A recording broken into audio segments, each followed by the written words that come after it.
I stood outside the boardroom, suit crisp, hands trembling. Inside, my father and his golden boy, my so-called brother, laughed, oblivious to the storm I was about to unleash. They thought I was nothing. Today, they'd beg for mercy.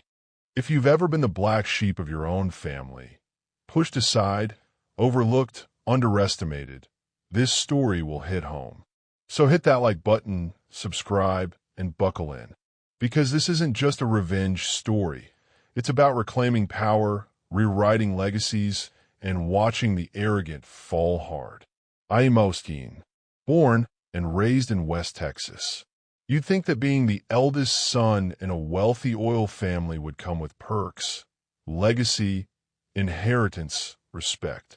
But in my case, all I got was silence. My father, Graham Morrison, ran Morrison Energy like a king. And like any king, he had a favorite. My younger brother, Bryson. I was quiet, observant. I liked books, machines. I'd spend hours in the garage tinkering with engines. Bryson? Loud, charming, always center stage. Dad loved it. By the time we were teenagers, it was obvious. I was the afterthought. Bryson got the designer clothes, the truck for his 16th birthday, the seat at the company meetings. I got lectures, mostly about how I'd never measure up. Mom tried. She'd sneak into my room at night and whisper, "You're smart, Austin. You see things others miss." But her voice was a whisper in a house that roared for Bryson. The resentment? It didn't build overnight. It was a slow burn. Every family dinner where Dad cut me off mid-sentence. Every attaboy thrown Bryson's way, no matter how stupid his antics were. I didn't get angry. I got focused. While Bryson partied his way through college on Dad's dime, I took out student loans and studied mechanical engineering and environmental sciences. I was obsessed with renewable drilling systems. Cleaner, smarter, more profitable. In my last year, I had a breakthrough, a drilling technology that could reduce costs by 40% and emissions by 60%. It was revolutionary. I pitched it to a few professors. They were stunned. One called it the Tesla of the oil industry. But I kept it quiet, because I had a bigger plan. While my family thought I was wasting my life in hippie science, I was building something that would change the entire industry. And I knew exactly who I'd use it against. Then, one night, I got a call from a former employee of Morrison Energy, an old accountant. His voice was shaking. He said, "You need to see this." He emailed me a trove of documents, years of hidden ledgers and slush accounts. My father had been embezzling funds from Morrison Energy for years, pulling money out slowly, funneling it into shell companies, offshores, you name it. And here's the kicker.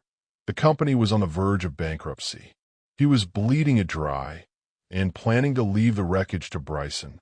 It wasn't just favoritism, it was fraud. And my golden brother? He was in on it. Lavish parties, failed side projects, all funded by stolen money. My stomach dropped. The anger I'd buried for years erupted. I had given them so many chances to see me, respect me, include me. They didn't just ignore me. They tried to erase me. Fine. I would erase them first. I founded a startup, Nova Drill Tech, under a shell company. I recruited a small team, licensed my own patents to the company, and quietly approached struggling oil firms that Morrison Energy had burned. Word spread fast. Within 6 months, Nova Drill had signed 3 major contracts. Investors swarmed in. One of them? A board member from Morrison Energy, curious why a nobody like me was outpacing them. Then I made my move. Using connections I built through investors, I started a quiet takeover, buying up Morrison Energy's debt piece by piece. They were desperate, and desperate men make mistakes. I created a shell firm and offered to bail them out with a generous buyout offer. My father never suspected. Why would he? I was the disappointment, the dropout. He signed the deal. 3 months later, I walked into Morrison headquarters as its new CEO. The day I took over, I called a board meeting. Dad and Bryson sat there, smug, confused. "I'm here to clean house," I said. Dad's face turned ghost white. Bryson just looked pissed. "You? This is a joke, right?" I dropped the paperwork on the table. "Check the signatures." Dad stared at it like he'd seen a ghost. That's when he cracked. "I did what I had to. You don't understand. Bryson, he's not your brother." Silence. He explained that years ago, his business partner, Bryson's real father, died in an accident. My dad took in Bryson out of guilt, raised him as his own, but he never told me, never told anyone. I felt like the floor dropped out from under me. My whole life, resentment, rivalry, pain, had been based on a lie. I should have exploded, thrown it all in his face. But something shifted.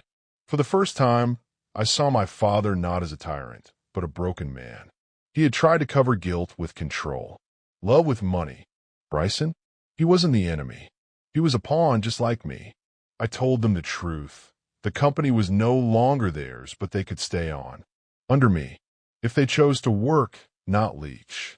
I didn't want destruction. I wanted something more powerful. Redemption. The headlines ran wild.